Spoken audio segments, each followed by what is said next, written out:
تم کون ہو be be, تم کون ہو بی بی، تم کون ہو بی بی، تم کون ہو بی بی، تم کون ہو بی بی۔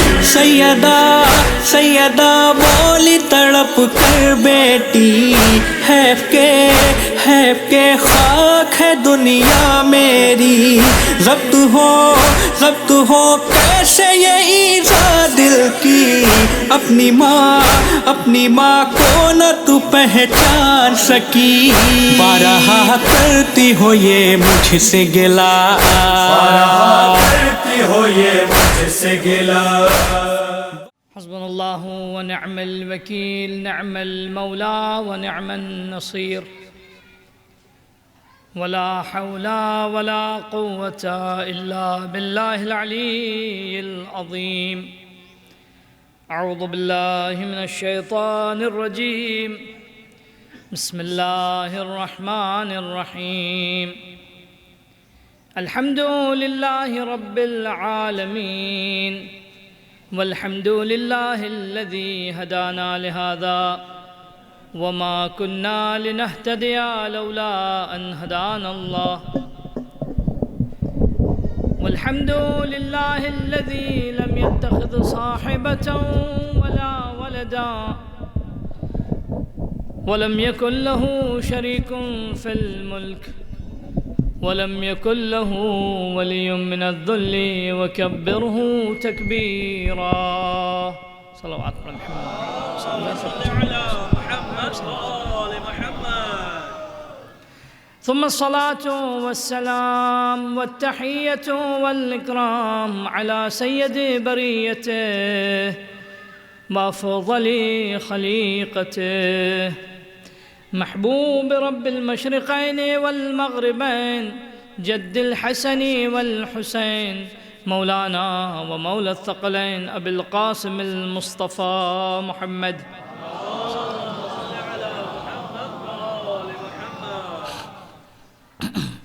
وعلى آل بيته الطيبين الطاهرين المعصومين المنتجبين المطهرين، الذين أذهب الله عنهم الرجس وطهرهم تطهيرا۔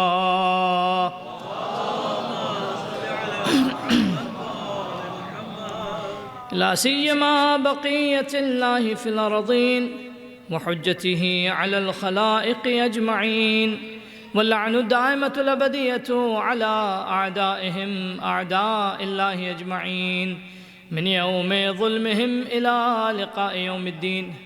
أما بعد، فقد قالت مولاتنا فاطمة الزهراء سلام الله عليها: أشهد أن لا إله إلا الله وحده لا شريك له، جعل الإخلاص تاويلها، وضمن القلوب موصولها، وأنار في العقول معقولها۔ صدقت مولاتنا فاطمة الزہراء والأئمة الميامين۔ درود پر محمد و آل محمد پر۔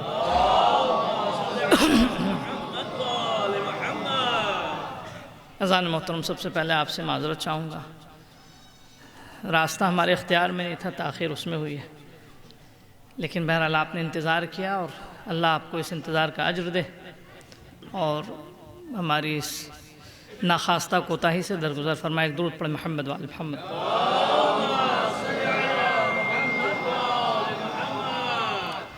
اذان محترم، ایام فاطمیہ شہزادی کی شہادت کے ایام کی مجلسیں الحمدللہ ہر سال گزشتہ سال سے بہتر ہوتی جا رہی ہیں، اور ہر سال ماضی کے بنسبت اس میں اضافہ ہوتا جا رہا ہے، اور اللہ کرے اور دن بدن اس میں اضافہ ہو۔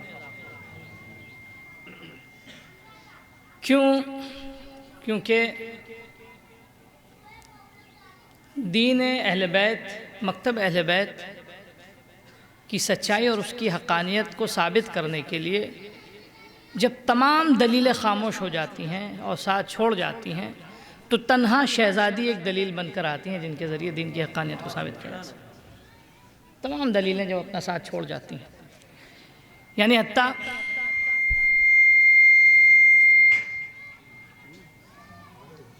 ایک صلوات پر محمد،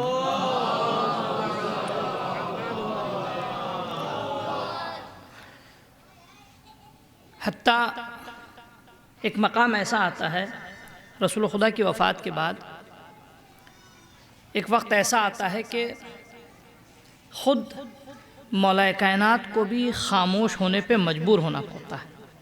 آپ کی خاموشی، یعنی خود مولا کائنات ظاہری طور پہ، میں ظاہری دنیا کے اسباب کے اعتبار سے کہہ رہا ہوں، آپ کو بے بسی ہوتی ہے۔ علی چاہ کے بھی اپنا حق ثابت نہیں کر سکتے، علی چاہ کے بھی اپنی حقانیت کو ثابت نہیں کر سکتے۔ علی کو اس قدر گوشہ نشین کرنے کی کوشش کی گئی تھی۔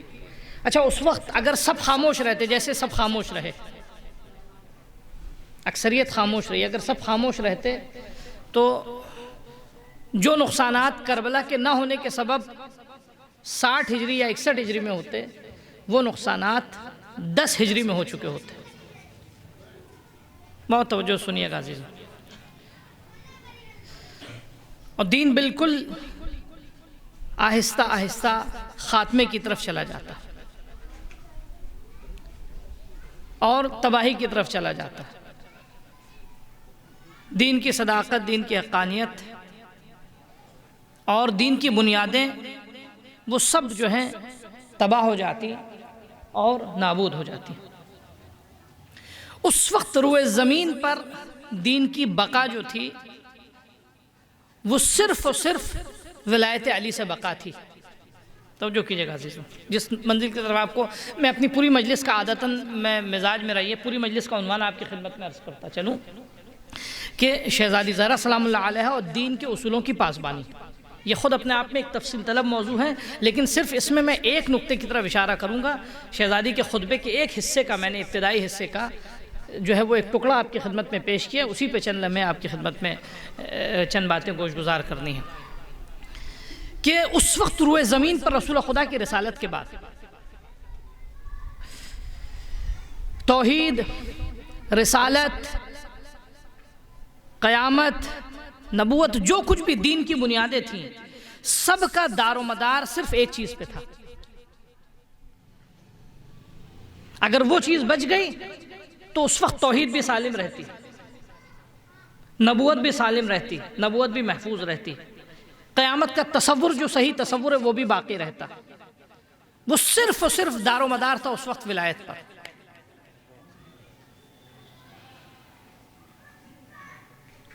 اچھا، اس کے مقابل میں آپ دیکھیے کیا کیا ہوا ہے۔ بہرحال میرا طریقہ، میں وہ جو روایتی انداز ہے، خطبہ، بزرگ خطبہ جس طرح پڑھتے ہیں، میں اتنا بڑا خطیب تو نہیں ہوں، لیکن اپنے اعتبار سے جو باتیں آپ کی خدمت میں پیش کرتا ہوں، ٹھیک ہے۔ اصل میں ہوا کیا، آپ اس پہ غور کیجئے۔ آپ ایک کسی مرکز یا کسی ادارے کو، اپنے چھوٹے سے ادارے کو اپنے ذہن میں لے کے چلیں۔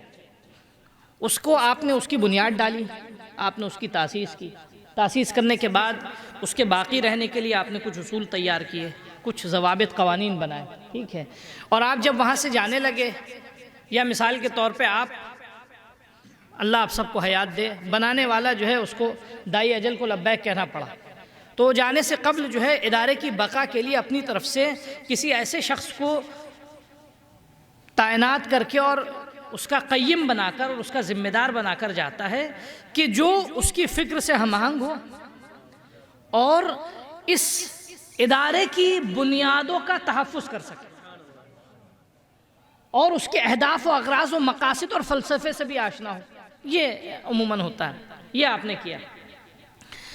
لیکن اگر اس جیسی بنیاد ڈالنے والے کی آنکھ بند ہوئی اور اس نے اپنی طرف سے ایک شخص کو معین کر دیا، اپنا نائب، اپنا جانشین معین کر دیا، ایسے شخص کو نائب جانشین بنایا کہ جو مکمل اس کے تمام اہداف سے آشنا تھا، تمام اس کے اغراض سے آشنا تھا، اس کے تمام نشیب و فراز سے آشنا تھا، تمام چیزیں اس کی آنکھوں کے سامنے تھیں، وہ مکمل آشنا تھا۔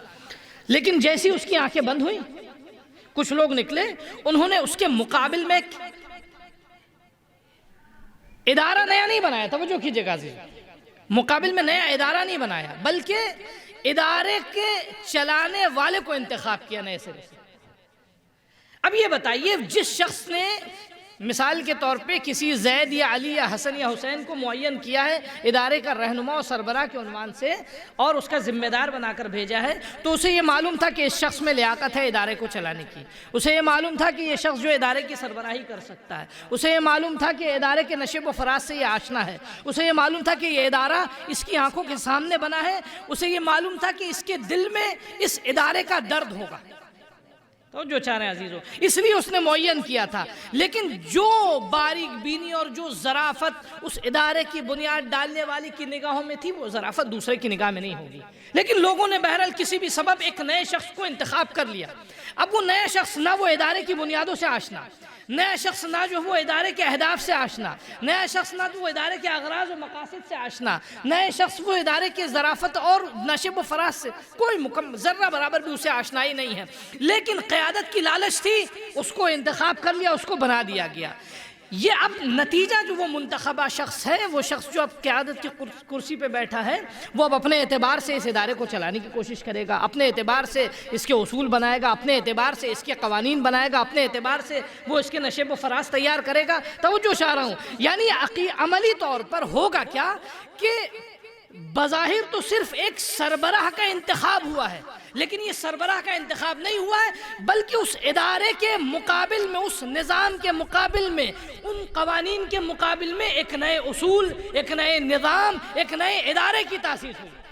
توجہ چاہ رہا ہوں عزیزو، بس آئیے اسی مثال کو اسلام میں لے لیجیے آپ۔ رسول خدا نے جب اپنی آنکھیں آپ کی بند ہونے لگی تو اپنے جانے سے قبل رسول خدا نے اس اسلام کو بچانے کے لیے، اس کی بقا کے لیے، اس کے نشو و نمو کے لیے، اس کے تحفظ کے لیے، اس کی ترویج کے لیے، دین کے جو ہے تا قیام قیامت باقی رہنے کے لیے اپنی ثوابدید نہیں، بلکہ اللہ کے حکم کے مطابق، اللہ کے حکم کے مطابق ایک اپنا جانشین معین کر دیا، مقرر کر دیا۔ یہ جانشین کوئی معمولی ایسی جانشین نہیں تھا، بلکہ یہ ایسا جانشین تھا کہ اس کو اسلام کے نشیب و فراز کی بھی خبر تھی، یہ ایسا جانشین تھا کہ اسلام اس کی نگاہوں کے سامنے پلا بڑھا تھا، یہ ایسا جانشین تھا کہ جس نے اسلام کی بقا کے لیے اس کی جڑوں کی سچائی بھی کی تھی، سب کچھ وہ جانتا تھا، لیکن اس کے مقابل میں ایک نئی تحریک ہوئی، ایک نئے قائد کی، ایک نئے رہبر کا انتخاب کر لیا گیا۔ یہ دراصل اب غور کیجیے گا عزیزو، جو بات آپ کے حوالے کرنا چاہ رہا ہوں، یہ نئے قائد یا رہبر کا انتخاب نہیں ہوا، بلکہ رسول خدا کے لائے ہوئے سسٹم کے مقابل میں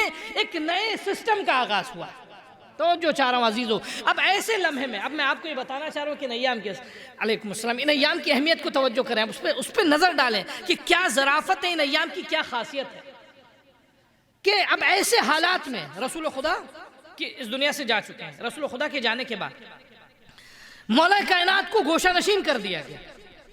عملی طور پہ مولا کائنات جو ہے وہ اپنا مدعا ثابت نہیں کر سکتے، جس کو 1.25 لاکھ کے مجمع میں رسول خدا نے اتنے لاکھوں کی تعداد کے سامنے، علامہ امینی نے کتاب الغدیر لکھی ہے، الغدیر میں تقریباً تسلسل کے ساتھ پہلی صدی سے لے کے، یعنی 10ویں ہجری سے لے کے آج تک کی صدی تک جتنے بھی صحابہ، تابعین، تبع تابعین، علماء، دانشور، شیعہ سنی کے جتنے بھی گزرے، سب نے جنہوں نے بھی کتابیں لکھی ہیں، تحریر کی ہے غدیر میں مولا کائنات کی ولایت کے سلسلے میں، اشعار کہے ہیں یا مثال کے طور پہ کوئی رسالہ لکھا ہے، کوئی مضمون لکھا ہے، سب کو انہوں نے اس کتاب میں نقل کیا۔ توجہ چاہ رہا ہوں عزیزو، 1.25 لاکھ کے مجمع میں اس کثرت کے ساتھ لوگوں کو خبر تھی، سب کچھ معلوم تھا، لیکن نتیجتاً کیا ہوا؟ جیسی رسول خدا کی آنکھیں بند ہوئی، بالکل حالات منقلب ہو گئے، بالکل عالم یہ ہوا، یہ ہم لوگ مصائب میں سنتے ہیں، عالم یہ ہوا کہ اب مولا کائنات کو کوئی پوچھنے والا نہیں، مولا کائنات کو کوئی سلام کرنے والا نہیں ہے، سلام کرنا تو دور کی بات، سلام کرے تو کوئی جواب دینے والا نہیں ہے، ایسے حالات منقدر ہو گئے۔ ایسے حالات میں علی چاہ کے بھی اپنا حق ثابت نہیں کر سکتے۔ توجہ چاہ رہا ہوں عزیزو، غور کیے گا جس منزل کی طرف لانا چاہ رہا ہوں، علی چاہ کے بھی اپنی حقانیت کو ثابت نہیں کر سکتے، یہ علی کی انتہائی مظلومی ہے۔ خوب اگر سب خاموش ہو جائیں جیسے پورا مدینہ خاموش ہو گیا، شہزادی گئی تھی نا، لوگوں کے دروازے کو دق الباب کیا، جا کے نوک کیا، پوچھا کہ کیا تمہیں خبر نہیں ہے ہمارے بابا نے جو ہے وہ علی مرتضیٰ کو اپنا خلیفہ جانشین نہیں بنایا تھا، کیا تمہیں خبر نہیں؟ سب کہتے تھے جی ہاں خبر ہے، لیکن کیا کریں ہم کچھ کہہ نہیں سکتے۔ اب ایسے حالات میں کسی ایک شخص کا ہونا ضروری تھا کہ جو قیام کر کے،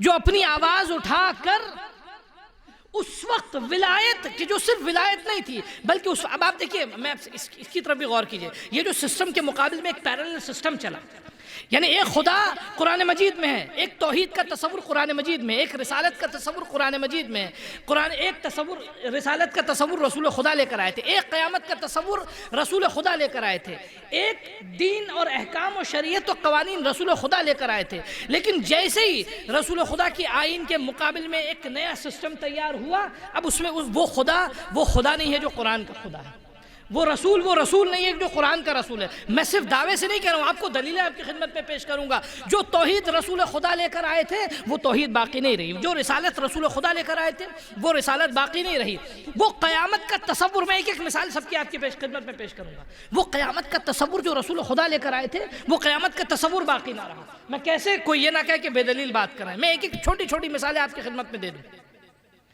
اس رسول خدا نے جس خدا کا تعارف کروایا تھا، یعنی وہ خدا کے جو انسانوں کی فطرت میں پایا جاتا ہے، وہ خدا کی جس کی معرفت کا تصور انسانوں کے ذہنوں میں پایا جاتا ہے، رسول خدا جس خدا کا تعارف کرانے کے لیے آئے تھے وہ خدا جسم و جسمانیت سے دور ہے، وہ خدا کبھی دیکھا نہیں جا سکتا، وہ خدا اس کو ظاہری نگاہیں نہیں دیکھ سکتی، اس خدا کے جسم نہیں ہو سکتا، لیکن اس کے بعد جیسے ہی انحراف شروع ہوا تو اب خدا اس مرحلے پہ آ کے پہنچا کہ خدا کی زیارت بھی ہو سکتی ہے، خدا جسم بھی رکھتا ہے، خدا چھت پہ بھی اترتا ہے، خدا قیامت کے دن جب جہنم کہے گی کہ جہنم سے خدا خطاب کرے گا کیا تیرا پیٹ بھرا کہ نہیں بھرا، تو جہنم کہے گی حل من مزید، قرآن کی آیت ہے سورہ، تو خدا روایت کہتی ہے کہ مثلا اب وہ صحیح روایت نہیں غلط روایت کہتی ہے کہ اللہ جو اپنی ساخ کو ڈال دے گا، یہ اپنی پنڈلیاں جو ہیں وہ جہنم کے پیٹ میں ڈالے گا۔ اب جیسی خدا کی توجہ کیجئے گا عزیزوں، میں کیا عرض کرنا چاہ رہا ہوں، میں طنز کی بات نہیں کرنا چاہ رہا ہوں، میرے مزاج کے خلاف ہے، میں آپ کو بتانا چاہ رہا ہوں کہ وہ سسٹم کے مقابل میں جو ایک نیا سسٹم تیار ہوا،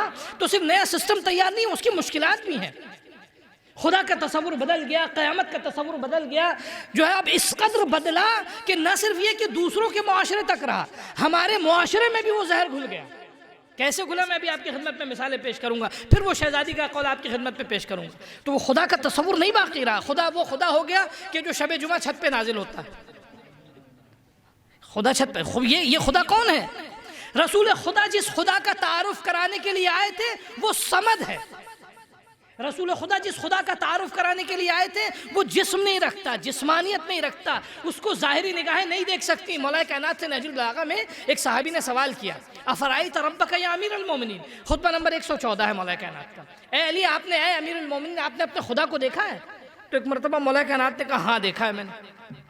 تو فوراً وہ چاہنے والا پریشان ہو گیا کہ اب تک تو ہم سنتے ہیں کہ اسے آنکھیں نہیں دیکھ سکتی، علی تو کہہ رہے ہیں کہ ہم نے دیکھا ہے۔ تو مولا نے اس کے چہرے پہ جب پریشانی دیکھی تو فوراً کہا کہ لا تراہ العیون بمشاہدۃ العیان، کیا ہم نے دیکھا تو ہے خدا کو لیکن ان آنکھوں سے اللہ کو نہیں دیکھ سکتے تم، بلکہ تمہارے دل کو اتنا نورانی ہونا ہوگا کہ ہر لمحہ اس کے وجود کو تمہارا دل محسوس کر سکے۔ ولیکن تدرکہ القلوب بحقائق الایمان، یہ دل درک کر سکتا ہے، یہ دل محسوس کر سکتا ہے۔ میں یہی بریکٹ میں اپنے بھائیوں کے لیے، بچوں کے لیے عرض کرتا چلوں، بزرگ تو ساری باتیں جانتے ہیں کہ ہر لمحہ جب تک وہ خدا دیکھا جا سکتا ہے لیکن ظاہری نگاہوں سے نہیں دیکھا جا سکتا، جب دل کی آنکھیں اس کو محسوس کریں گی جب تک، تو اب مولا کائنات نے کہا دیکھ سکتے ہیں اس کو لیکن ظاہری نگاہیں نہیں دیکھ سکتی۔ لا تدرکہ القلوب بمشاہدۃ العیان، لا تدرکہ القلوب بمشاہدۃ العیان، دل ان کو درک کرتے ہیں لیکن یہ آنکھیں درک نہیں درک کر سکتی۔ قریب من الاشیاء غیر ملامس، بعید منها غیر مباین، اشیاء سے بہت قریب ہے، اتنا قریب ہے کہ انسان محسوس کرے کہ وہ بالکل مجھ سے نزدیک ہے۔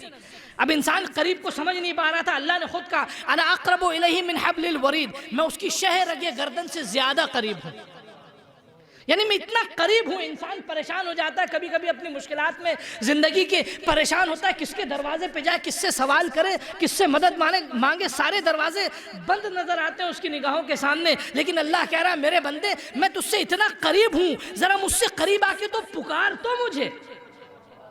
انا اقرب الیہ، تو قریب من الاشیاء، وہ بہت قریب ہے اشیاء سے، لیکن غیر ملامس، اسے کوئی لمس نہیں کر سکتا. بعید منہا غیر مباین، وہ چیزوں سے دور ہے لیکن اتنا دور نہیں ہے کہ کوئی کہہ دے کہ نہیں ہماری خدا تک رسائی نہیں ہو سکتی ہے. توجہ چاروں عزیزوں، تو مولا کائنات یا جو ہماری تعلیمات اہل بیت کی، اس میں جو خدا کا تصور ہے وہ صمد ہے، جسم و جسمانیت سے مبرہ ہے. لیکن جو سسٹم پیرالل تیار ہوا اس میں ایسے خدا کا تصور آیا کہ جو ہاتھ بھی رکھتا ہے. جناب ابو الحسن اشعری جو دوسری صدی میں تیار ہوا، انہوں نے آ کے قرآن کی آیات کی تفسیر کرنا شروع کی.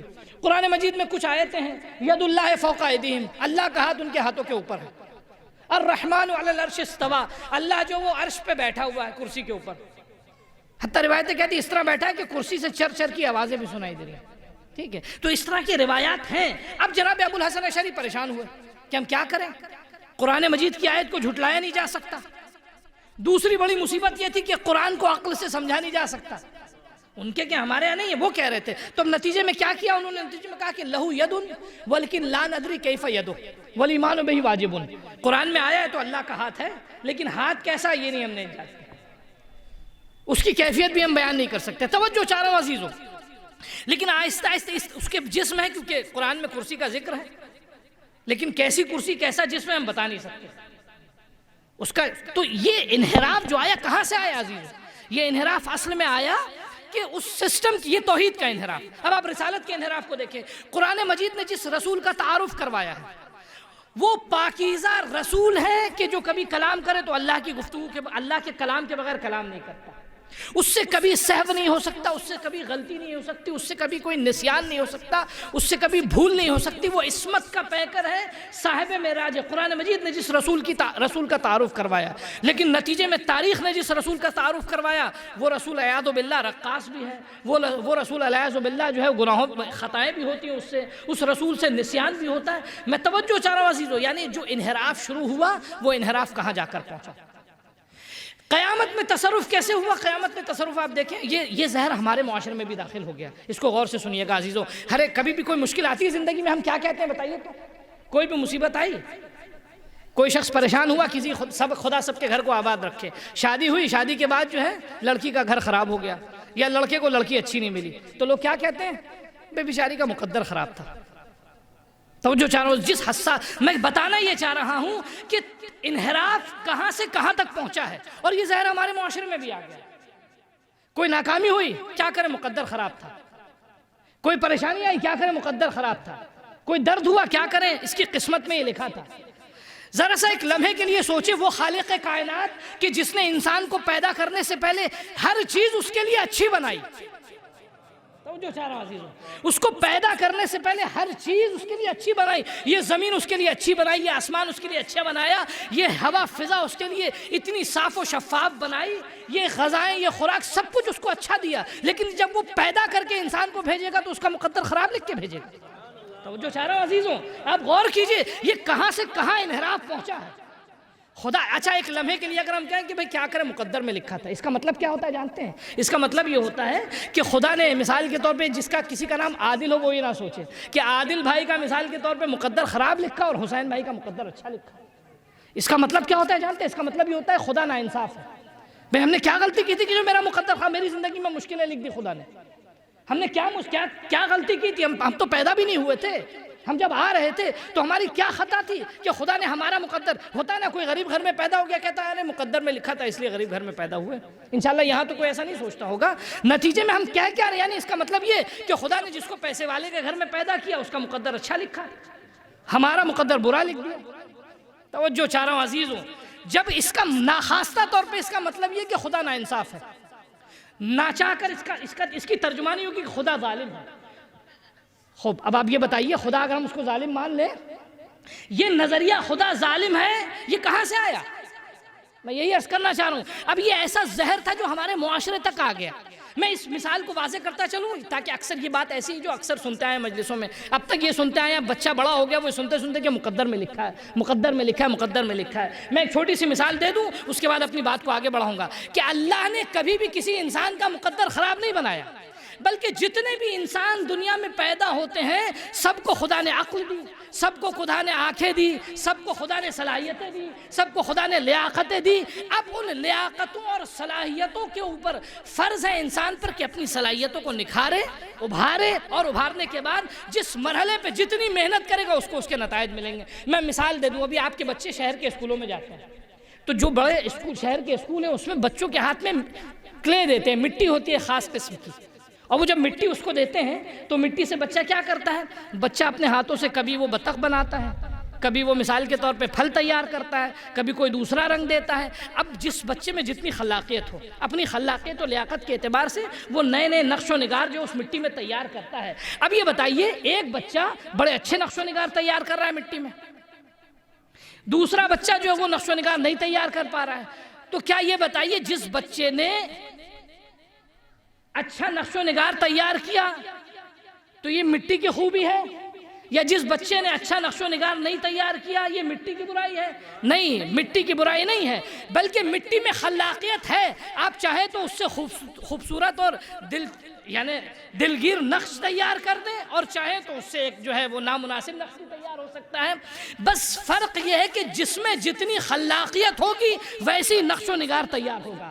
خلاق عالم نے بھی انسانوں کے لیے ایسے ہی کیا، مٹی کی شکل میں انسان کو وجود عطا کر دیا، صلاحیتیں عطا کر دی، لیاقتیں عطا کر دی۔ اب انسان چاہے اپنی محنت، اپنی مشقت، اپنی بندگی، اپنی لیاقت، اپنا علم، اپنی سوچ، اپنی فکر کے ذریعے چاہے تو اس مٹی کے وجود کو اچھے نقش و نگار میں تبدیل کر دے، اور چاہے تو تباہی کی طرف اپنے آپ کو لے جائے۔ ایک صلوات پڑھ محمد و آل محمد۔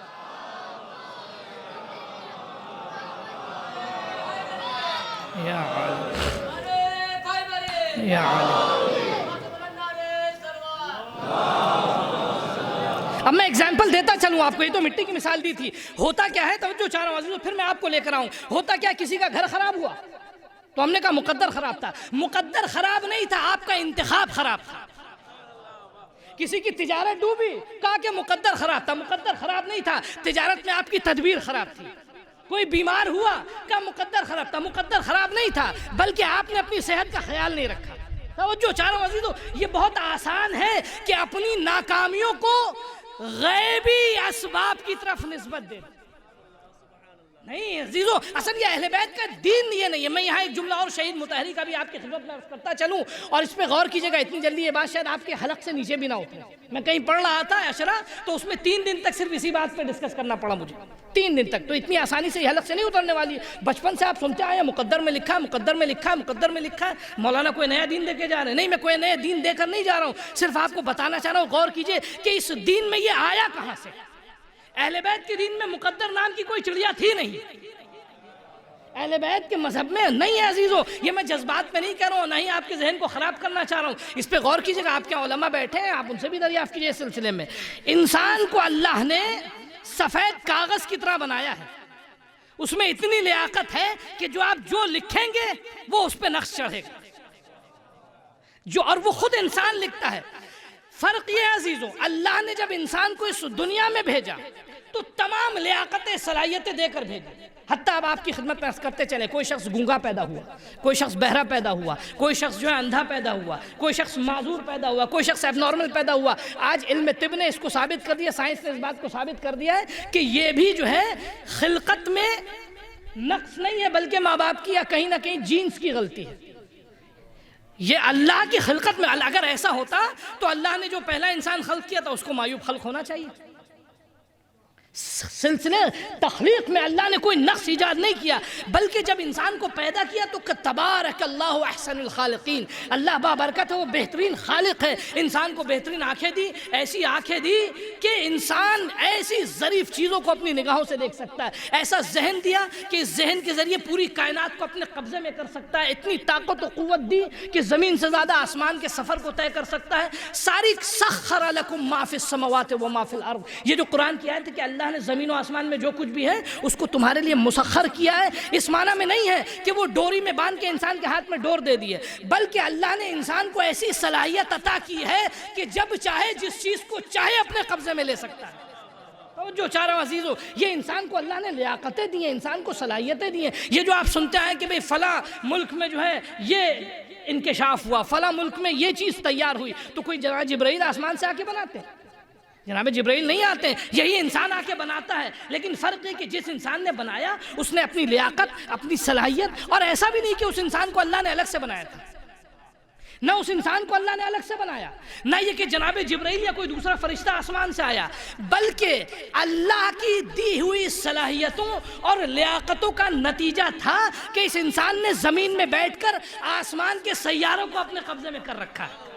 جو چاروں عزیزوں، تو اس کا نتیجتاً اللہ نے جو خلقت کی ہے احسن الخالقین ہے. کسی کو اللہ نے معذور خلق نہیں کیا، کسی کو اللہ نے غریب خلق نہیں کیا، کسی کو اللہ نے فقیر نہیں بنایا، کسی کو، ہاں اللہ نے جب انسان کو پیدا کیا تو جاہل پیدا ہوا تھا، لیکن جیسے ہی عالم وجود میں آیا اس کو ایسی چیزیں دے کر بھیجی کہ اب یہ جاہل عالم ہونے لگا.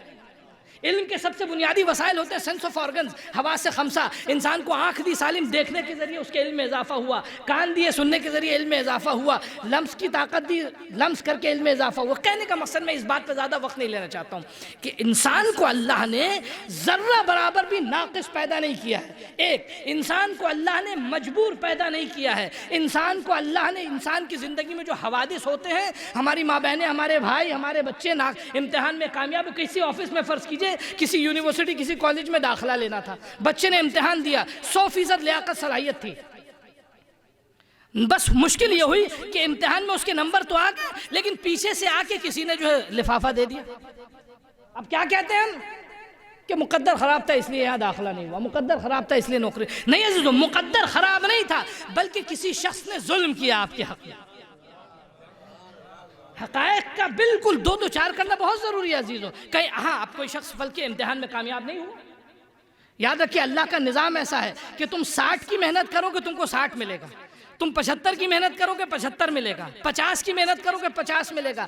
ہم لوگ کبھی کبھی ہوتا ہے نا رات بھر مثال کے طور پہ امتحان سے پہلے محنت نہیں کی، اب امتحان کا جیسے دن آیا، اے اماں میرے سر پہ دعا پڑھ دیجئے، درگاہ میں جا کے مثال کے طور پہ مولا کو بھی ایکسپلائٹ کر رہا کہ مولا آج جو ہے ہم کو پاس کرانا آپ کا کام ہے، ہم نے محنت نہیں کی، مولا ہم کو پاس، مولا نے اصول بنا دیا تم محنت کرو کامیابی دینا میرا کام. لیکن ہم تو وہ کرتے نہیں ہیں. ہم نے پورے سال محنت نہیں کی لیکن امتحان کے وقت ہم درگاہ بھی چلے گئے، امتحان کے وقت ہم نے دعاؤں کا بھی سہارا لیا، ہم نے امتحان کے ساری چیزوں کا سہارا لے لیا، جو کہ عملی طور پہ نہیں صحیح ہے عزیزوں. یہ مشکل یہ کہاں سے آتی ہے؟ یہ مشکل آتی ہے کیونکہ ہم نے حقائق کو، تعلیمات اہل بیت کو سمجھا نہیں. کچھ چیزیں جو باہر سے امپورٹ ہوئی ہیں ہمارے مذہب میں، اللہ نے اصول بتا دی ہر چیز کے.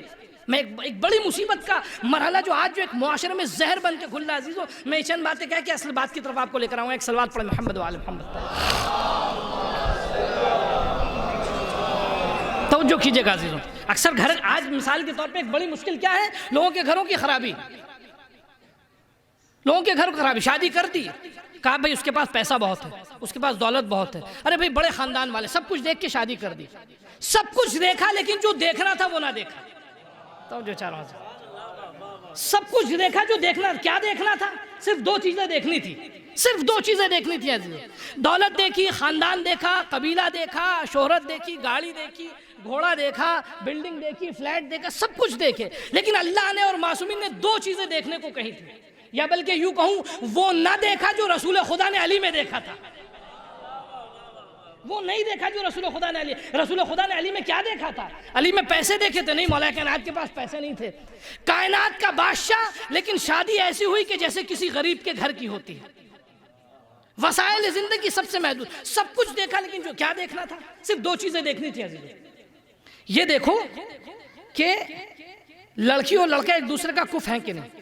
کف کا مطلب کیا؟ یعنی لڑکی پڑھی لکھی تو لڑکا بھی پڑھا لکھا ہو، لڑکی دیندار تو لڑکا بھی دیندار ہو. لڑکی مثال کے طور پہ باحجاب ہے تو لڑکا ایسا نہ ڈھونڈے کہ جو حجاب کی اہمیت کو نہیں رکھتا ہے. مثال کے طور پہ فرض کیجئے لڑکی شریف خاندان کی ہے تو لڑکا کسی مثلا بدکردار خاندان سے نہ ہو، یہ کفر ہونا ہے. لڑکی تعلیم یافتہ ہے تو کم از کم لڑکا بھی ویسی تعلیم یافتہ دیکھے، یہ کفر ہونا ہے. اس کے بعد دوسری چیز جو سب سے اہم ہے وہ یہ کہ دینداری. اگر لڑکے میں دین ہے، یا لفظوں کو بدل کے کہوں کہ وہ خدا کا ہے کہ نہیں. اگر وہ خدا کا ہوگا تو بندے خدا کا ہوگا. یہی چیز نہیں، اس کے علاوہ سب کچھ دیکھتے ہیں. نتیجے میں کیا ہوتا ہے؟ کچھ دنوں میں حالات خراب ہوئے، گھر خراب ہو گئے، مشکلات آئی، خدا سب کے گھر کو آباد رکھے. نتیجے میں کیا ہوا؟ اب ہم کیا کہتے ہیں؟ بیچاری کا مقدر خراب تھا.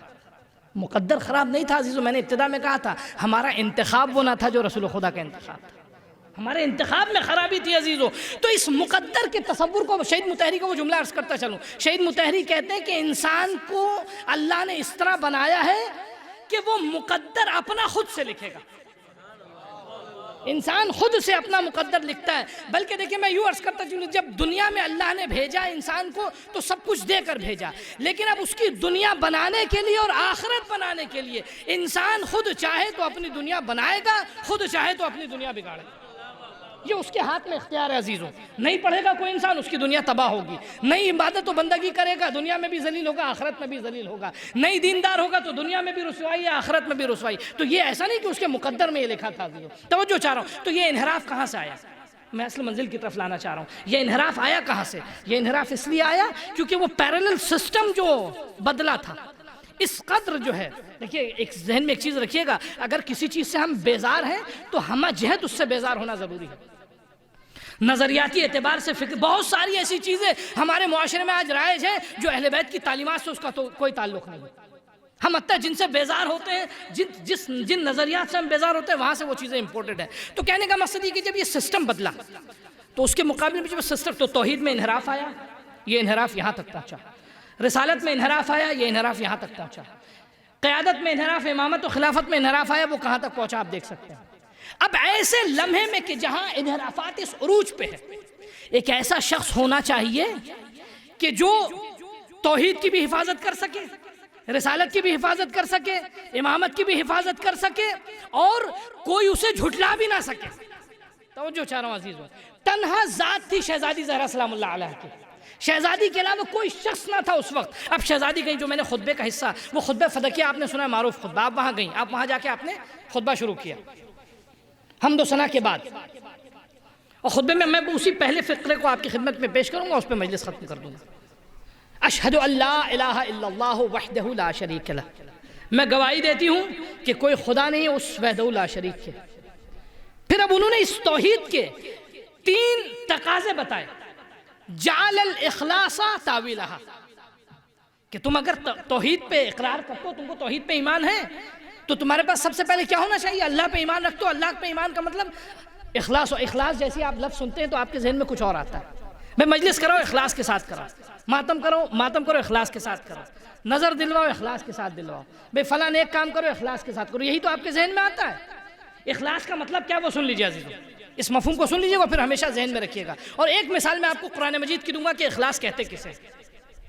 جعل الاخلاص تاویلہا، جب انسان زبان سے اپنی کسی چیز کا اقرار کرتا ہے تو اس توحید کے اقرار کے بعد اس راہ میں اخلاص ضروری ہے. اخلاص ہے کیا؟ اس کی تعبیر سن لیجیے. اخلاص کہتے ہیں اس اقرار اور اس ایمان کو کہ جس میں انسان زبان سے کسی چیز کی تصدیق کرے اور قلب میں اس کے عشق اس کا راسخ ہو، اور میدان عمل میں اپنا سب کچھ اس راہ میں قربان کرنے کے لیے تیار ہو جائے. توجہ چاہ رہا ہوں عزیزوں، اسے کہتے ہیں اخلاص. میں ایک مثال دوں آپ کو. قرآن مجید کی بہت معروف مثال ہے، آپ نے شاید سنی ہو، بچوں کے لیے عرض کر رہا ہوں. سورہ طٰہٰ کی مثال ہے، یا سورہ صافات پہ. کئی جگہ پہ اس واقعے کو اللہ نے مختلف انداز سے نقل کیا ہے. کس کا واقعہ ہے؟ جناب موسیٰ اور فرعون کے دربار کے جادوگروں کا قصہ. جناب موسیٰ جب جناب شعیب کے پاس 8 سال گزار کے آئے، واپس شادی وغیرہ کر کے اپنے گھر بار کو لے کر آئے، رسالت آپ کو مل گئی، تو جناب موسیٰ پہنچے فرعون کے دربار میں اور فرعون سے کہا کہ بھئی بنی اسرائیل کو چھوڑ دو. تو فرعون کے دربار میں جو لوگ بیٹھے تھے، پوری تفصیل نہیں عرض کروں گا، صرف مثال جلدی جلدی دے کے گزر جاؤں گا. تو دربار میں جو لوگ بیٹھے تھے وہ کہنے لگے کہ بھئی یہ تو اتنے دن غائب تھے، یہ افطرا پردازی کر رہے ہیں، افسانہ بازی ہے ان کی. کہا کہ تمہاری دلیل کیا ہے موسیٰ؟ تو جناب موسیٰ نے اپنا ید بیضا دکھایا اور اپنی عصا دکھائی. عصا جیسی دکھائی زمین پہ پھینکی تو وہ سانپ بن گیا. معجزہ دکھایا جناب موسیٰ نے. تو فوراً دربار میں جو لوگ تھے فرعون کے ارد گرد بیٹھے، انہوں نے یہ کہا کہ یہ تو جادو سیکھ کے آئے ہیں، 8 سال اتنے دن باہر رہے ہیں، یہ تو سحر دکھا رہے ہیں، تو یہ تو دھوکہ ہے، فریب ہے. جناب موسیٰ نے کہا کہ ٹھیک ہے چلو ہم لوگ مقابلہ کر لیتے ہیں اور مقابلے کے بعد دیکھ لیں گے. تو عید کا دن معین ہوا. توجہ چاہ رہا ہوں عزیزوں، عید کا اخلاص کسے کہتے ہیں اور اس کا اثر کیا ہوتا ہے؟ عید کا دن معین ہوا کہ مقابلہ ہوگا عید کے دن. جناب موسیٰ جو ہے وہ عید کے دن نکلے اور پورا شہر جو ہے وہ منڈ کر اس میدان میں آیا کہ جہاں مقابلہ ہونا تھا. فرعون نے اپنی خدائی بچانے کے لیے اپنی پوری مملکت سے جو سب سے ماہر جادوگر تھے ان کو اکٹھا کیا. اب آپ ذرا غور سے توجہ کیجئے گا کتنا کمزور خدا ہے کہ اپنے آپ کو بچانے کے لیے جو ہے جادوگر لے کر آ رہا ہے. پوری مملکت سے جادوگر اکٹھا کیے اور جادوگر جب آئے تو ان کی اب دیکھیے قرآن نے ایک سکے کے دو رخ آپ نے سنے نا, محاورے کے طور پہ استعمال ہوتا ہے یہ, ٹھیک ہے. یہ آپ کو اس قرآن کے اس واقعے میں ایک سکے کا دو رخ نظر آئے اور بالکل 180 درجہ منقلب بدلا ہوا. جب یہ جناب موسیٰ سے مقابلہ شروع نہیں ہوا تھا تو یہ جو جادوگر تھے یہ فرعون کے پاس آئے اور ہاتھوں کو جوڑ کے کھڑے ہوئے. میں ترجمانی کر رہا ہوں, اس طرح ہاتھ جوڑ کے قرآن میں نہیں لکھا ہے. ہاتھوں کو جوڑ کے کھڑے ہوئے اور کہنے لگے فبعزت فرعون, قسم فرعون کی عزت کی, انا نحن الغالبون, ہم غالب ہوں گے, ہمیں کامیابی ملے گی. اور فرعون یہ بتائیے اگر ہم جیت گئے تو ہمیں کیا ملے گا؟ تو اس نے کہا کہ بھئی تم کو میرے کورٹ میں جگہ ملے گی, میرے محل میں تم کو خاص کرسی ملے گی. اب آپ ذرا تصور کیجئے زمانے کا خدا جو ہے وہ اپنے بغل میں کسی کو کرسی دے دے تو کیا عالم ہوگا انسان, ٹھیک ہے. کتنا آدمی جو ہے وہ پھولے نہیں سمائے گا انسان کہ بھئی چلو خدا. اب یہ حال یہ تھا ان کا اتنا خوش خود بالندہ کہ سجدہ کرنے کو تیار ہے, فرعون کی عزت کی قسم کھا رہے ہیں. قرآن کہتا ہے فبعزت فرعون. آپ قسم کس کی کھاتے ہیں؟ کبھی ہمارے بچے جو ہے وہ کبھی کبھی امام حسین کی قسم, بچوں کو سکھائیے یہ مکروہ ہے, ٹھیک ہے, نہیں صحیح ہے. اگر کوئی سچی قسم اللہ کی کھا لے تو مکروہ ہے, اگر جھوٹی قسم کھائے تو اس پہ کفارہ ہے, حرام ہے جھوٹی قسم کھانا. لیکن بہرحال وہ قسم کھاتے ہیں, لیکن جب قسم کھاتا ہے وہ اس لیے کہ اس کی نظر میں سب سے عزیز یہ ہے, اسی لیے تو قسم کھاتا ہے. دربار میں جو لوگ قسمیں کھا رہے تھے فبعزت فرعون, قسم فرعون کی عزت کی, یعنی اس وقت روئے زمین پر ان کی نگاہ میں فرعون سے بہتر کوئی نہ تھا.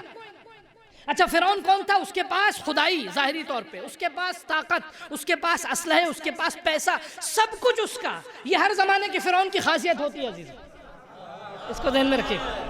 یہ ہر زمانے کے فرعون کی طاقت ہو, لیکن اس کو ذہن میں رکھے ہر زمانے کا فرعون یہ سوچ لے خدا اپنے زمانے کے موسیٰ کو باقی رکھتا ہے ناک رگڑوانے کے لیے.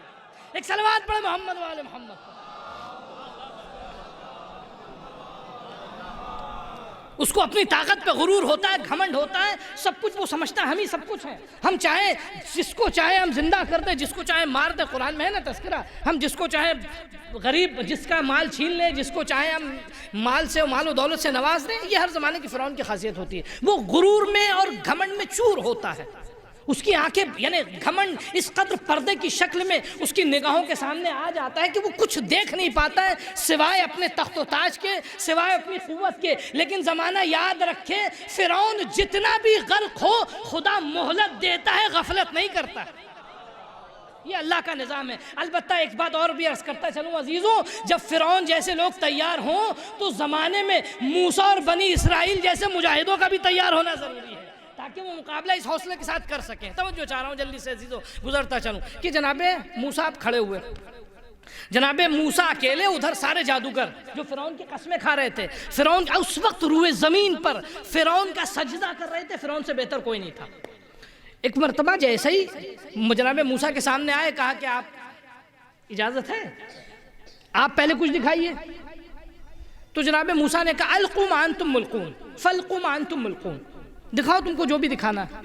تو انہوں نے اپنی رسیاں پھینکی اور رسیاں جو ہے وہ سانپ بن کے زمین میں لوٹنے لگی. تو قرآن کہتا ہے فَأَوْجَسَ فِي نَفْسِهِ خِیفَةً. عزیزو قرآن کی ان آیات پہ ذرا سے توجہ کیجئے گا. جناب موسیٰ نے تھوڑا سا اپنے دل میں خوف پایا تو اللہ نے کیا کہا, لا تخف یا موسیٰ, اے موسیٰ ڈرو نہیں, انک بأعیننا, اے موسیٰ ڈرو نہیں, تم میری نگاہوں کے سامنے ہو. یعنی ایک پیغام دے رہا ہے خدا کہ اگر تم خدا کے ساتھ ہو تو اس کی راہ میں خوف نہ کرنا ہے. دیکھیے جتنے بھی ایسے ہیں کہ جو راہ خدا میں, آپ اس کی زندہ مثال دیکھ لیجئے. ایک مملکت ہے اور بھیڑیوں کی طرح ساری دنیا ایک طرف, لیکن کیا کہا جناب موسیٰ کو دیا ہوا وعدہ خدا کا ہمیشہ یاد آتا ہے کہ موسیٰ ڈرو نہیں, تم اگر حق کی راہ میں ہو تو میری نگاہیں تمہیں دیکھ رہی ہیں. ٹھیک ہے عزیزو توجہ چاہ رہا ہوں. اب جناب موسیٰ کو تھوڑا سا فَأَوْجَسَ فِي نَفْسِهِ خِیفَةً, تھوڑا سا خوف ہوا تو اللہ نے کہا ڈرو نہیں.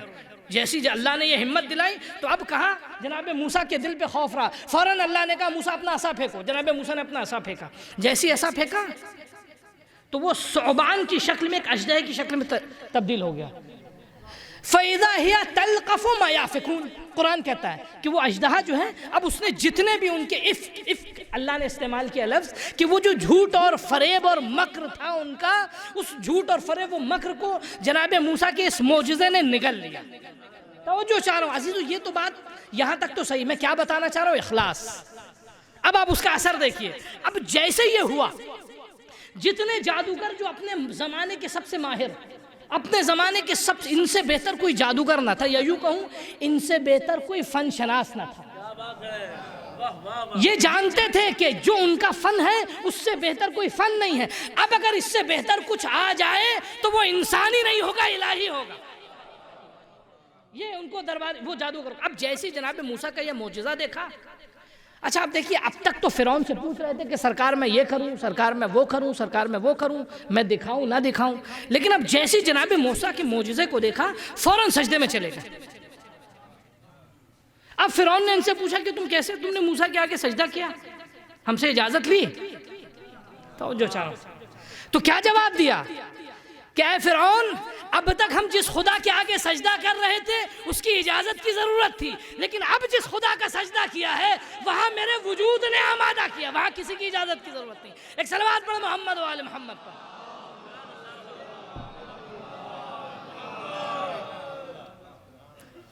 تو اب سجدے میں جیسے ہی گئے، اب فرعون نے اب دیکھیے، اب اخلاص دیکھیے کیا ہوتا ہے، میں یہی بتانا چاہ رہا ہوں آپ کو شہزادین۔ توحید آج ہمارے اس دین میں سب سے بڑی کمزوری کیا ہے؟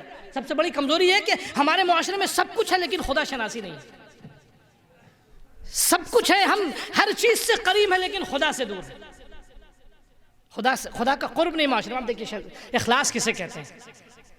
جیسے ہی اب جو ہے آپ کی خدمت میں سجدہ کیا، اب یہ 180 درجہ ان میں تبدیلی دیکھیں،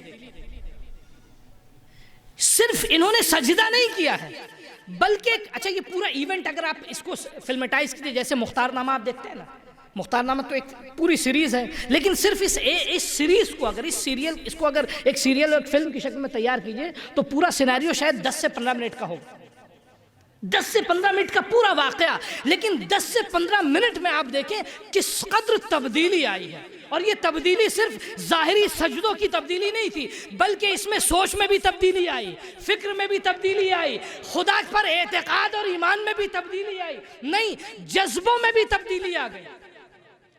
اب دیکھیں اب جیسے ہی سجدہ کیا تو اب فرعون نے جو ہے، کیونکہ بہرحال یہ ہر زمانے کے شیطان کا یا یوں کہوں ہر زمانے کے جھوٹے خداؤں کا تقاضا ہوتا ہے، اگر آپ ان کی مخالفت کیجئے تو وہ کہتے ہیں ہم تمہارا نان و نفقہ بند کر دیں گے، ہم تمہارا کھانا بند کر دیں گے، ہم تم پہ پابندیاں لگائیں گے، ہم تم پہ سینکشنز لگائیں گے، ہم تم پہ اتنی مشکلات سے تم کو روبرو ہونا ہوگا، دنیا سے تمہارا رابطہ منقطع ہو جائے گا۔ میں ایک مثال دیتا چلوں کہ جب امام خمینی علیہ الرحمہ نے،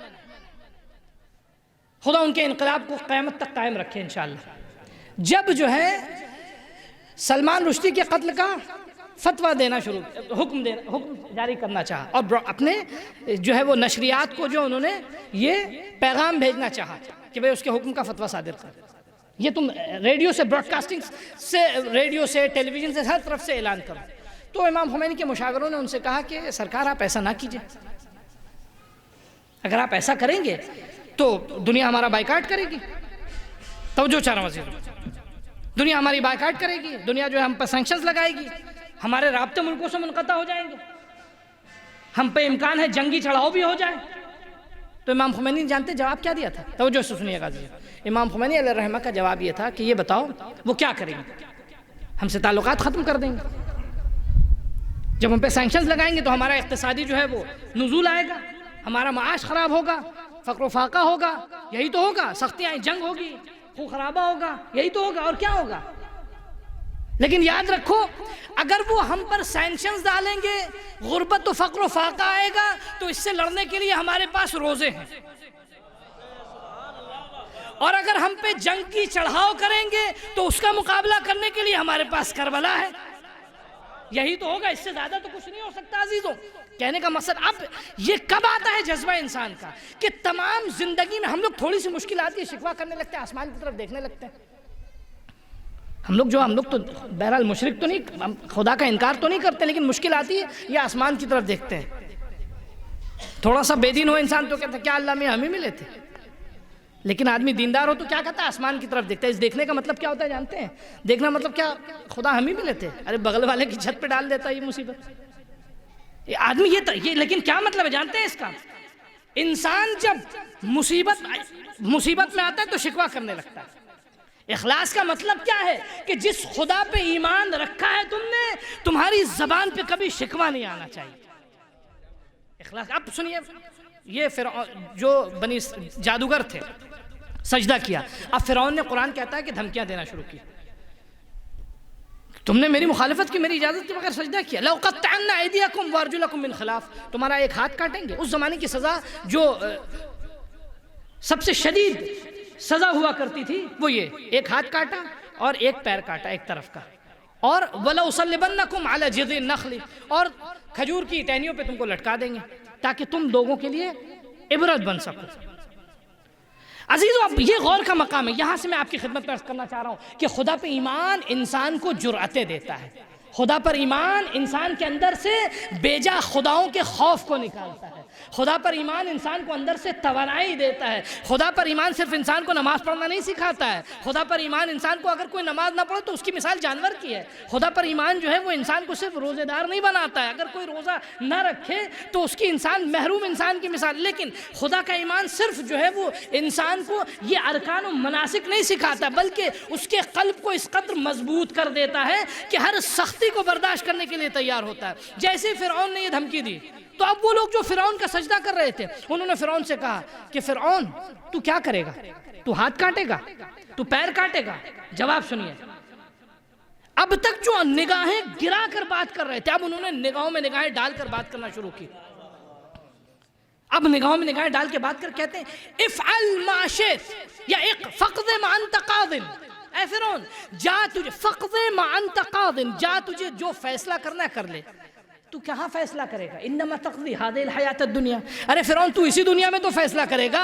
ہم اس خدا پہ ایمان لے کر آئے ہیں جو یہاں کا بھی مالک ہے اور وہاں کا بھی مالک ہے. فقد. اب یہ اتنی جرأت آ گئی، اتنی جرأت آ گئی. دیکھیں عزیزو، جب انسان پہ جرأت آتی ہے تو تمام زمانے کے خداؤں کو گھٹنا ٹیکنے پہ مجبور ہونا پڑتا ہے. اسے کہتے ہیں، اب آپ نے جو جناب میثم کی بات سنی، جناب میثم نے اپنی زبان کٹا دی. یعنی کیا مطلب زبان کٹا دی؟ یہ ایسی تھوڑی زبان کٹتی ہے. انسان کی معرفت اس لمحے پہ ہو، اس زمانے میں جس زمانے میں شہزادی نے، دیکھیں کیوں کس وقت انسان امام وقت کی مدد چھوڑ دیتا ہے. اس زمانے میں یہی تو ہوا. شہزادی نے جس دور میں خطبہ دیا رسول خدا کی رحلت کے بعد، سب چھوڑ کے چلے گئے امام وقت کو. جب انسان جو ہے امام وقت کی نصرت سے پیچھے ہٹتا ہے تو نقص کہاں ہوتا ہے یاد رکھیے گا. یہ نہیں کہ ان کا امام پہ ایمان کمزور تھا، نہیں، امام پر ایمان کمزور نہیں تھا، بلکہ توحید میں نقص تھا. جب خدا پہ ایمان کمزور ہوگا تب انسان جو ہے وہ امام وقت کی نصرت سے پیچھے ہٹے گا. اس کو ذہن میں رکھیے گا عزیزو. اس دور میں سب سے بڑی جعل الاخلاص تعویلھا. اخلاص کا مطلب یہ کہ انسان اس قدر آمادہ ہو جائے کہ انسان حق کی بقا کے لیے اپنا سب کچھ دینے کو تیار ہو جائے.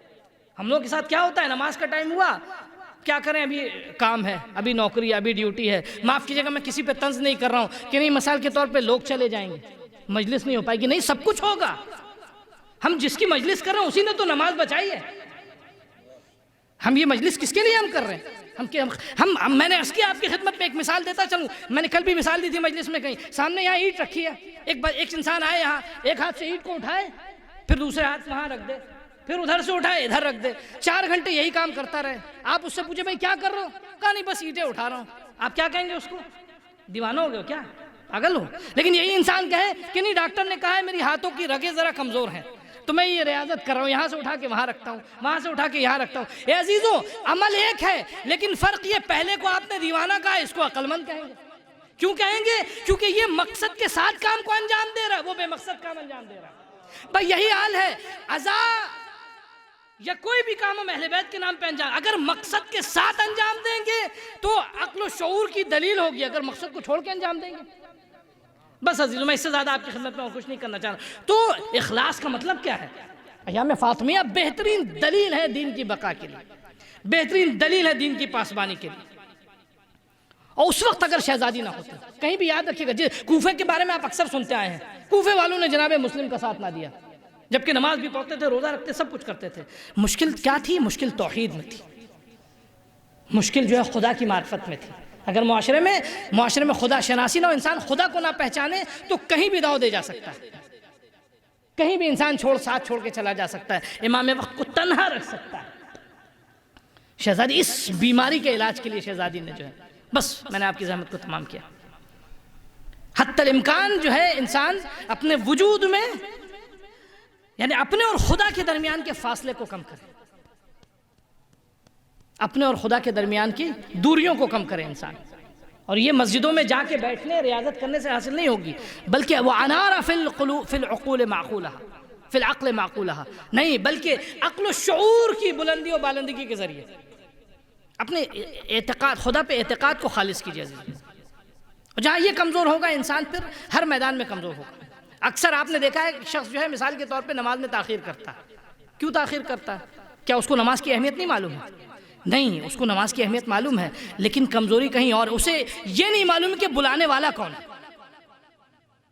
اگر بلانے والے پہ اعتقاد، جیسے فرض کیجئے صاحب نے بلایا ہے، دوڑ کے جاتا ہے، فلاں پیسے والے نے بلایا، دوڑ کے جاتا ہے، کیوں جاتا ہے؟ کیونکہ ان کی اہمیت کا اندازہ ہے۔ انسان کو اگر جس بلانے والے نے، جس نے بلایا، اس کی اہمیت کا اندازہ ہوگا تو پھر وہاں تاخیر نہیں کرے گا۔ میں یہی مثال دے کے بس مصائب کی طرف آپ کو لے کر آتا ہوں۔ امام خمینی سے جو ہے کسی نے آ کے، ایام ازا تھی، عاشور کے ایام تھے، پہلی تاریخ سے وہ زیارت عاشورہ پڑھتے تھے، فرانس کو اور کہاں کا ڈیلیگیٹ آیا، ٹھیک ہے، اور لوگوں نے آ کے سرکار وہ آپ کے انٹرویو کے لیے آئے، تو آپ نے کہا کہ ان سے جا کے کہہ دو کہ میں تھوڑی دیر میں آؤں گا۔ کہا وہ لوگ ٹائم کے پابند ہیں، کہا کہ میرا جو ٹائم ہے میں بھی ٹائم کا پابند ہوں۔ اتنے ٹائم کے پابند تھے کہ نجف میں ان کی گھڑی دیکھ کے ان کو دیکھ کے لوگ اپنی گھڑی سیٹ کرتے تھے۔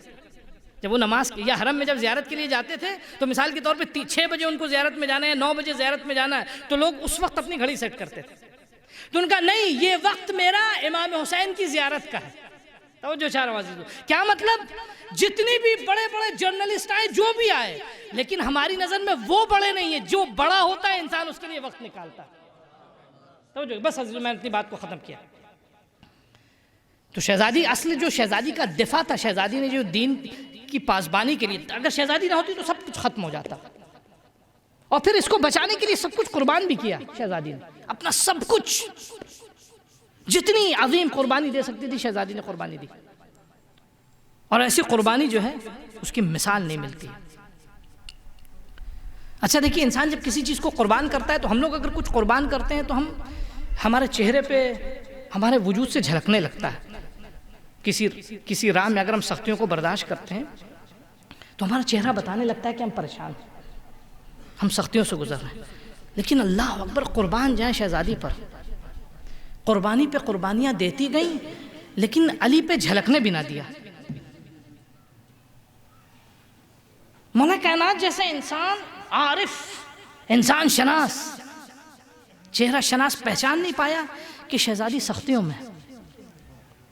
اللہ اکبر، آپ ذرا محسوس کیجئے کہ مولا کائنات جب بھی آتے تھے گھر کے اندر، اچھا اب رسول خدا کی رحلت کے بعد جو حادثات ہوئے، آپ کے پہلو بھی شکستہ ہوئے، آپ کے بازو بھی زخمی تھے، تمام تکلیفوں سے آپ گزری، لیکن جب بھی علی آئے گھر پہ، علی چہرے سے سمجھ ہی نہیں پائے کہ فاطمہ پریشان ہے، علی کو درک ہی نہیں پایا۔ تعجب کا مقام ہے عزیزو، علی جیسی ذات نہیں سمجھ پائے کہ فاطمہ درد میں۔ اچھا کوئی معمولی سا درد بھی نہیں تھا عزیزو کہ ہم لوگ بہت آسانی سے کہہ کے گزر جائیں۔ کبھی ہڈیوں میں درد ہوا ہے؟ خدا آپ سب کو محفوظ رکھے۔ کبھی آپ کے ہڈیوں میں تکلیف ہوئی ہے؟ عزیزو ایک زمانے میں ایسی مطالعہ کر رہا تھا، اور اکثر آپ نے دوسروں سے بھی سنا ہے، مصائب میں سنا آپ نے اکثر اس بات کو، لیکن میری مصائب میں بہت زیادہ روایتیں نہیں پڑھتا، لیکن میں چاہتا ہوں آپ اس بات کو غور کیجیے، ذرا سا اس درد کو محسوس کیجیے، ٹھیک ہے، کہ شہزادی کس درد سے اور کس علم سے گزری ہیں۔ ہماری ماں بہنیں بھی بیٹھی ہیں، وہ بھی اس درد کو محسوس کر سکتی ہیں۔ عزیزو، انسان کے جسم میں ہڈی کسی بھی حصے کی اگر اس زخمی ہو جائے تو اس میں درد بہت ہوتا ہے، لیکن اگر پسلیاں زخمی ہو جائیں نا، اچھا پسلیوں کا، جیسے آپ ہاتھ ٹوٹا تو اس میں وہ پلاسٹر لگ جاتا ہے، پیر ٹوٹا تو پلاسٹر لگ جاتا ہے، لیکن ڈاکٹر کہتے ہیں کہ پسلیوں کے لیے کوئی خاص علاج نہیں ہے، وہ خود بخود جو ہے وہ صحیح ہوتی ہیں، وہ خود بخود جڑتی ہیں۔ اچھا، جب انسان کی پسلی ٹوٹتی ہے تو انسان جو ہے وہ نہ جھک سکتا ہے اور نہ صحیح سے سانس لے سکتا ہے۔ جب انسان سانس لیتا ہے نا تو اس کو تکلیف ہونے لگتی ہے۔ کسی استاد نے نقل کیا تھا کہ شہزادی کی جب زخمی ہو گئی پسلیاں تو وہ رکوع جو ہے وہ صحیح سے انجام نہیں دے پاتی تھی، سجدے میں مکمل طور پہ نہیں جا پاتی تھی۔ تو معصوم سے کسی نے پوچھا کہ فرزند رسول ایسا کیوں تھا، کیوں شہزادی رکوع و سجدہ صحیح سے انجام نہیں دیتی تھی؟ تو فرماتے ہیں کہ پسلیاں ٹوٹنے کے بعد جب بھی وہ سجدے میں جانا چاہتی تھی نا تو پسلیوں کی ہڈیاں چبھتی تھی کلیجے میں۔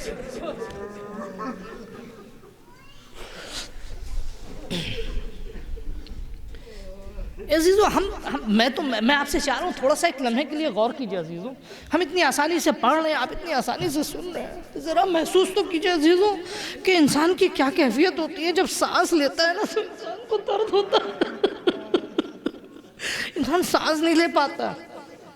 اچھا، اب ایسی شہزادی اللہ جب انسان قربانی دیتا ہے تو سب کچھ قربان کرتا ہے، ایسی شہزادی جب علی کے سامنے آتی تھی تو علی چہرے سے پہچان ہی نہیں پاتے تھے کہ فاطمہ درد میں علی نہیں، اب چہرے پہ جھلکتا ہی نہیں تھا عزیزوں۔ اچھا، مجھے لگتا ہے، مجھے احساس ہوتا ہے عزیزوں کہ شہزادی جب آتی ہوں گی تو اس طرح آتی ہوں گی، کیوں جانتے ہیں عزیزوں؟ الیاذ باللہ، میں امام زمانہ کی بارگاہ میں ہاتھوں کو جوڑ کے معافی مانگوں گا، شاید گالوں پہ نشان ہوں گے تو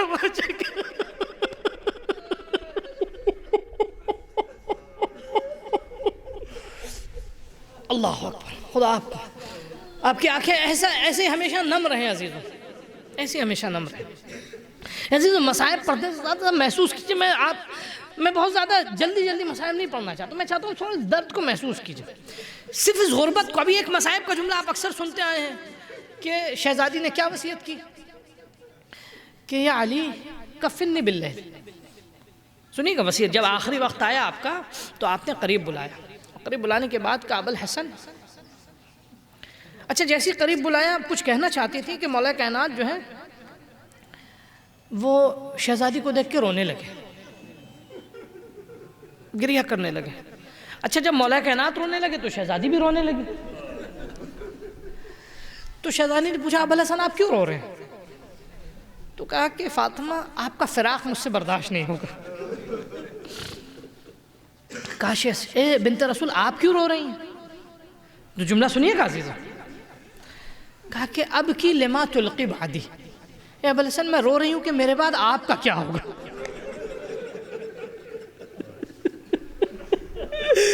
میرے بعد آپ کا کیا ہوگا؟ کیوں جانتے ہیں کیا ہوتا تھا؟ جب کبھی بھی مولا کائنات گئے، کسی نے ستایا، کوئی بات ہوئی، کوئی درد ہوا، آتے تھے شہزادی سے آ کے کہتے تھے بنت رسول آج یہ ہوا ہے، بنت رسول آج یہ ہوا۔ نہ صرف یہ، جب گھر آتے تھے نا جنگ سے آتے تھے، تھکا ہوا بدن چور، جیسی شہزادی کا چہرہ دیکھتے تھے جیسے جسم سے سارا درد نکل گیا ہو۔ آ کے کبھی کبھی کہتے تھے رسول خدا کی رحلت کے بعد کہ بنت رسول اب مجھے کوئی سلام نہیں کرتا۔ ایک دن شہزادی نے چہرہ دیکھا، بہت یعنی غمزدہ چہرہ ہے، کہا کہ بنت رسول اب تک تو یہ برداشت ہو رہا تھا کہ لوگ سلام نہیں کر رہے ہیں مجھے، لیکن اب میں سلام کرتا ہوں تو کوئی میرے سلام کا جواب نہیں دیتا مجھے۔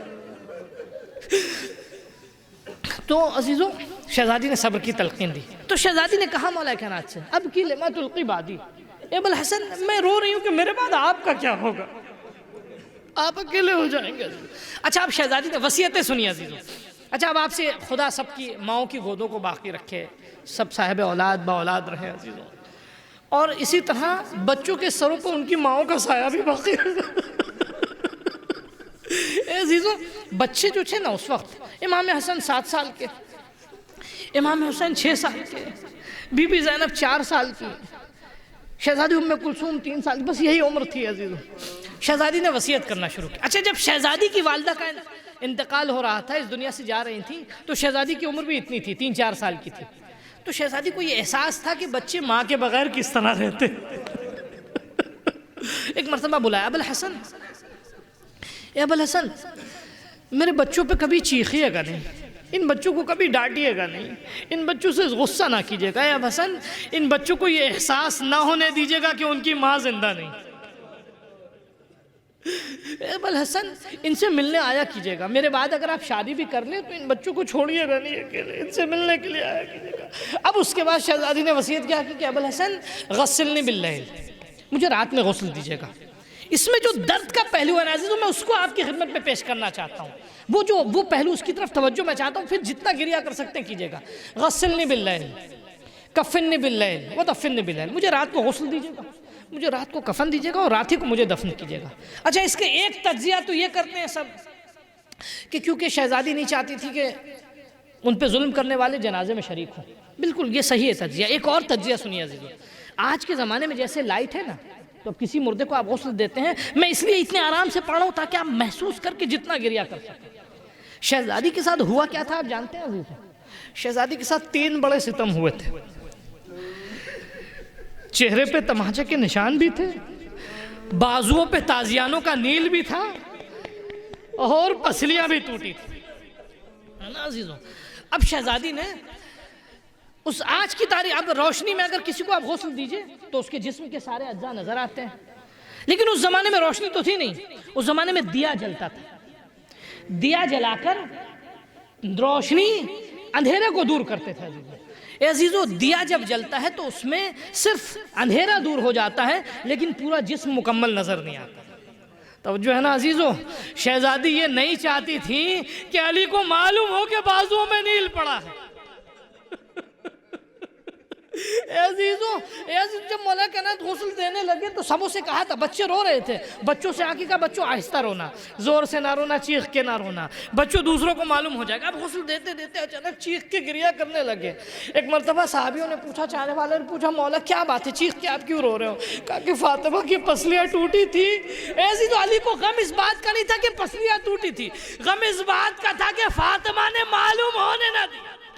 فاطمہ نے بتایا بھی نہیں، 3 مہینے کا عرصہ گزر گیا لیکن علی کو معلوم نہ ہو پایا کہ فاطمہ. اب ایک مرتبہ علی تڑپنے لگے، کس درد سے گزر رہی ہوگی فاطمہ، سانس بھی نہیں لے سکتی ہوگی، صحیح سے بیٹھ بھی نہیں پاتی ہوگی. اللہ اکبر. اے عزیزو بس میں مجلس ختم کر رہا ہوں، میں ایک جملہ عرض کروں گا عزیزو ذرا سنیے گا، انشاءاللہ اور مصائب آپ سنیں گے، خوب گریہ کریں گے. کہ دیکھیں عزیزو شہزادی پہ قربان جائیں، شہزادی نے وہ تمام ستم دیکھے ہیں جو کربلا میں بعد میں آئے ہیں. اللہ اکبر. کربلا میں گھر جلایا، خیمہ جلایا گیا تو شہزادی کا گھر جلا.